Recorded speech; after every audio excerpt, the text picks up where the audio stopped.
pas forcément trop de sujets. Bon, comme vous aurez pu le voir, je vais vous donner un peu l'avis sur mes freins principalement. C'est ça le titre de la vidéo, mais on va pas que parler de ça. On va parler d'un peu de tout, des prochaines modifs. Comme d'habitude, on se fait toujours un petit récap à peu près tous les mois.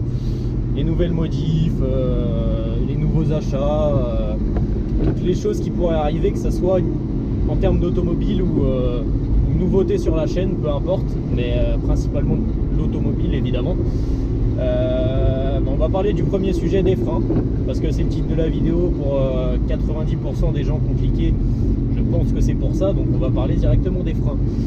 Donc ma petite review des freins après, je sais pas ça fait combien de temps je les ai montés, je dirais ça fait peut-être 2-3 semaines peut-être, je dis peut-être une connerie, il faudra voir l'autre vidéo, ça fait combien de temps que je l'ai posté, mais ça fait sûrement 2-3 semaines, plus vers les 3 semaines je pense. Du kit gros frein VMAX en 330 mm sur bol flottant, qui m'a coûté, de toute façon je l'ai déjà dit dans l'autre vidéo, il m'a coûté 1300 €. Donc un prix conséquent, mais pour des gros freins, disons qu'on n'a pas le choix. Je tenais à m'excuser parce que bon, je pense qu'il y aura beaucoup de résonance. Il pleut, et quand il pleut dans cette caisse, on entend toute la route, toute la pluie. Donc c'est un peu insoutenable en vidéo, je pense. Donc là j'ai essayé de pas mettre la ventilation vers le haut pour pas qu'il y ait un soufflement, pour vraiment limiter tous les bruits en dehors de moi. Donc je tenais à m'en excuser. Alors les freins VMAX, franchement on va poser les bases. Incroyable. À partir du moment où tu pars d'un freinage de BM mono-piston de merde, tu peux que être surpris de toute façon. Quand tu passes d'un mono-piston à 4 pistons, déjà t'es heureux. Plus RBF 600 de chez Motul, là il y a le meilleur combo. Bon, j'aurais pu prendre du RBF 660 ou même du RBF 700, mais à l'heure actuelle le 600 fera largement l'affaire. En termes de rapport qualité-prix, c'est un des meilleurs. Ça reste du DOT 4, c'est pas du DOT 5.1. Donc non, franchement c'est nickel. J'ai pas fait de sortie de piste encore avec ces freins, donc je pourrais pas vous donner un avis concret vraiment sur le terrain, quoi. J'ai que fait de la route, et même sur route je peux vous dire que c'est juste magnifique. Le mordant est juste incroyable. Là je me rends compte que maintenant il faut soit des semi-slicks, soit des plus gros pneus, parce que quand je freine vraiment un peu trop fort, ça bloque, forcément ça bloque la roue. Bon, même avec des freins d'origine ça peut te les bloquer, hein, mais d'origine ça va jamais bloquer les roues, même quand je mets tes pieds sur le frein à fond. Donc vraiment mon freinage d'origine était un peu insoutenable, que ça soit parce que ça soit du monopiston, ou alors parce que c'était tout vieux, hein. C'était les pignons, ils étaient les pignons, j'ai plus le mot. Les pignons, j'ai plus le mot.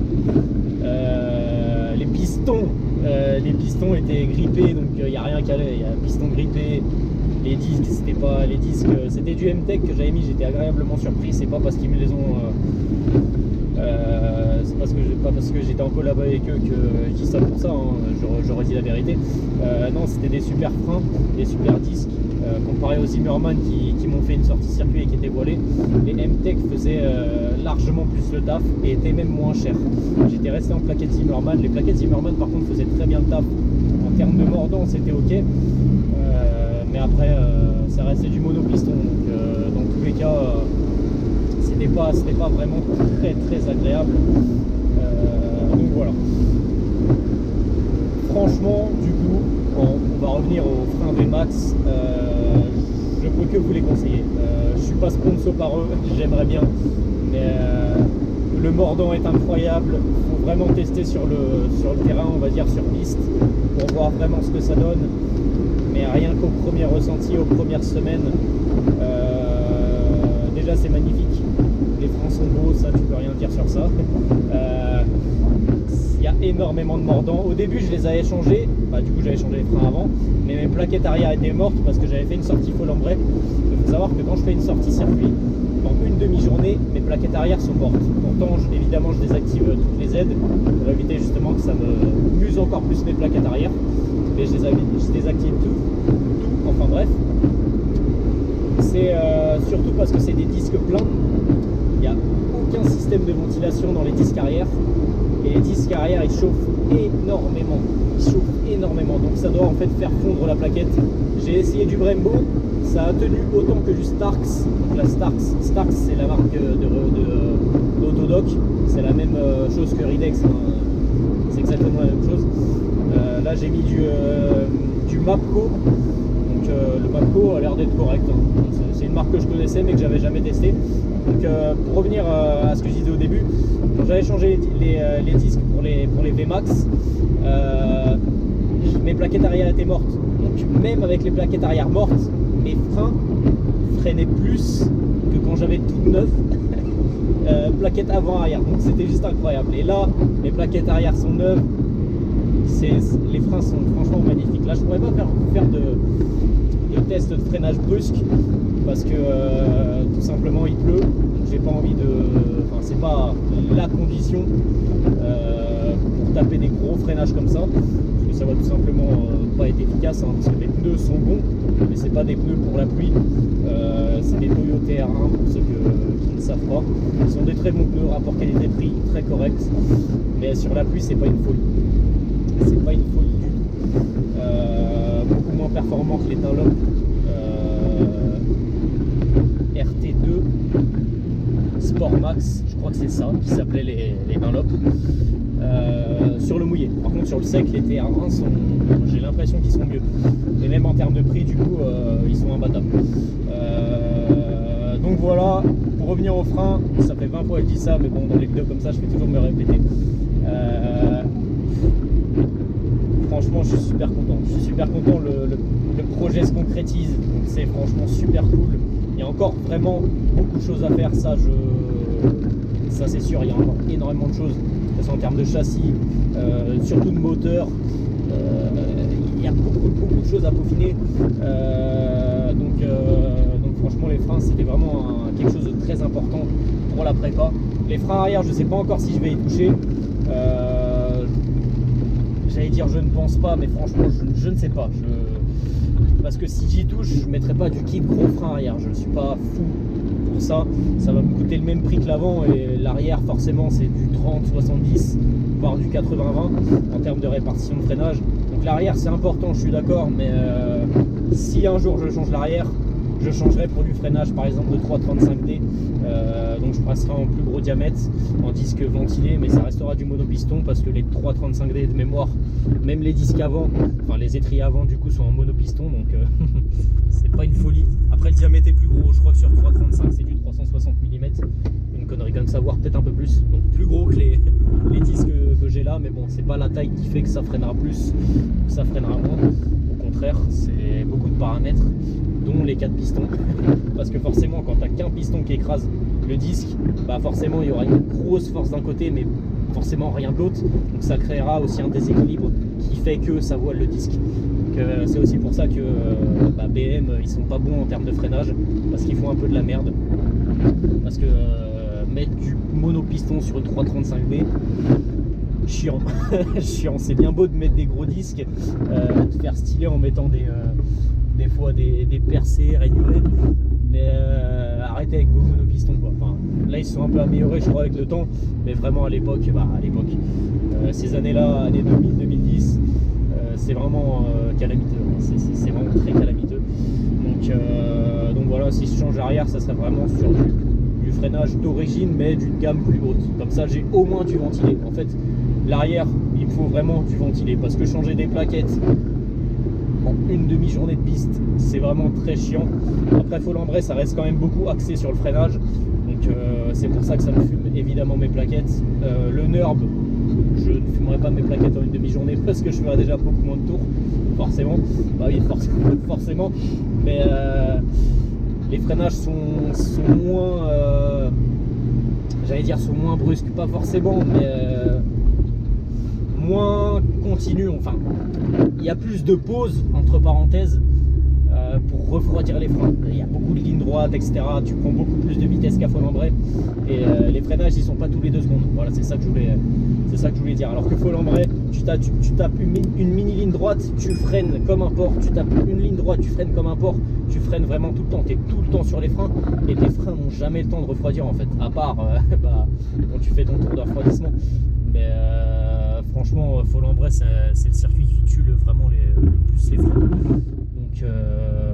Donc voilà. Donc, pour les freins, j'ai donné mon avis.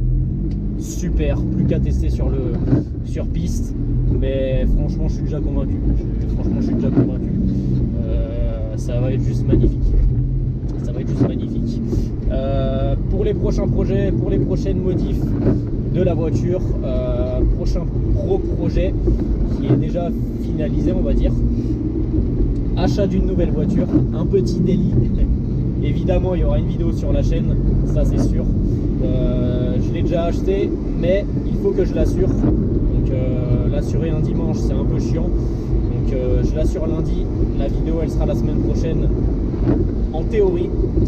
Parce que je sais même pas quand est-ce que je sors cette vidéo. Je sais que je la tourne un dimanche, mais ça se trouve elle sortira le dimanche. Ça se trouve elle sortira le jour même là. Ou alors je la sortirai mercredi prochain, je sais pas encore. Donc peut-être que la vidéo de mon délit, dans tous les cas, elle sortira la semaine prochaine par rapport à cette vidéo. Dans tous les cas. Donc voilà, tout simplement, on va pas chercher plus loin. Donc petit délit sympathique. Parce que cette voiture, je dis pas que c'est inroulable tous les jours, mais psychologiquement, rouler cette voiture, elle me donne envie de rouler vite. C'est pas bien, mais le bruit, tout ça, la résonance à l'intérieur, rouler doucement avec cette voiture, c'est compliqué. J'ai pas 800 chevaux, mais c'est pas une question de chevaux, c'est une question de la rigidité. Je sais que le châssis est très bon, même s'il y a encore beaucoup de choses à améliorer. Le freinage est top. Franchement, tu te sens super bien à conduire dans cette caisse. Donc c'est ça qui me donne en fait envie de rouler les vite. Et en ce moment, je sais pas ce qu'ils ont les gens, mais tout le monde me dit d'accélérer. Et vu que moi je suis un golemon, j'accélère. Enfin, je fais pas juste accélérer. Je fais le con, je dirais pas ce que je fais. Mais du coup, ça leur fait plaisir, ça me fait plaisir aussi à moi. Mais ça peut aller vite. Entre aujourd'hui les caméras qui sont partout, les radars, les policiers en banalisé, les policiers en civil, maintenant tu peux prendre tout et n'importe quoi. Et ça peut aller très vite. Et même la route n'est pas un circuit, donc on peut dire ce qu'on veut, faut pas faire le con. C'est pour ça que j'achète un délit. Et franchement, ce qui serait le top du top du top du top, ça serait que cette voiture, je loue un box. Cette voiture, je la mets dans le box déjà pour la protéger un peu de dehors, etc. Mais surtout pour pouvoir vraiment faire toutes les modifs dessus et pour que des fois elle dorme 1 semaine, 2 semaines dans le box et qu'elle soit sur chandelle, etc. Même si le daron il a un pont, je vais pas le faire chier à la mettre 2 semaines sur un pont, il va vite pas être d'accord. Donc louer un box, la mettre sur 4 chandelles, et par exemple tu fais un changement de je sais pas quoi, j'en sais rien, un changement de turbo, un changement de plein de pièces et au final tu la laisses quelques temps là-dessus, ça peut être franchement super cool. Et ça peut être un bon projet, mais milieu d'année prochaine, enfin milieu, je pense maximum juin de l'année prochaine, on peut se faire ça, se louer un petit box sympathique, ça peut être franchement super cool. Donc voilà, les prochaines modifs de l'auto, pour l'instant il n'y aura pas grand chose dans les prochains mois parce que j'ai dû acheter mon délit. C'est pas un gros billet, mais ça reste un billet. Je suis pas à plaindre, mais je suis pas non plus riche. Sinon j'aurais pas une 318D de toute façon. Même si j'adore cette voiture, je roulerais en M6 le 63, mais bon, c'est pas le sujet. Donc pour les motifs, il n'y aura pas grand chose. Il y aura peut-être des vidéos mécaniques où on change de 3 pièces, mais rien de tuning, on va dire. Mais du coup, pour les prochaines vidéos, il y aura la présentation de mon délit. Il y aura sûrement la révision que je vais faire. Donc je vais faire une petite vidange, changer tous les filtres, etc. Donc j'en ferai peut-être sûrement une vidéo, même si c'est pas forcément quelque chose qui est dans l'absolu incroyable. Ça peut faire une bonne vidéo et du contenu. Donc voilà. Et avant de clôturer cette vidéo, parce qu'elle sera pas forcément très longue, j'ai pas envie de faire une vidéo de 30 minutes pour pas dire grand chose. La 306 2 litres HD que j'ai présenté sur la chaîne avec le Carian, il n'y aura pas d'autres vidéos parce que je vais pas m'avancer sur ce que je dis. Enfin bon, il il a fait marcher son assurance juridique, toutes ces conneries. Donc voilà, mais je vais quand même pas m'avancer, pas dire trop de trucs. La voiture, il y a une suspicion de joint de culasse. Donc on est allé voir mon daron, je lui en ai parlé, il a dit ah ouais, enfin, moi en fait j'ai remarqué ça parce que le liquide de refroidissement était dégueulasse, c'était presque de la maillot, c'était marron, c'était dégueulasse, il perdait de l'eau, et c'était pas une fuite de bocal comme avait dit la personne, mais c'était je pense un mélange entre l'huile et l'eau, enfin bon bref, et aussi presque un départ de feu en accélérant sur place avec la voiture. Il y a eu de grosses étincelles dans le moteur. Donc si ça arrive comme ça, la même chose sur autoroute, c'est peut-être un peu plus chiant. Donc voilà, tout simplement. C'est tout ce que j'avais à vous dire. Donc je vous dis à la prochaine pour une prochaine vidéo. Ciao.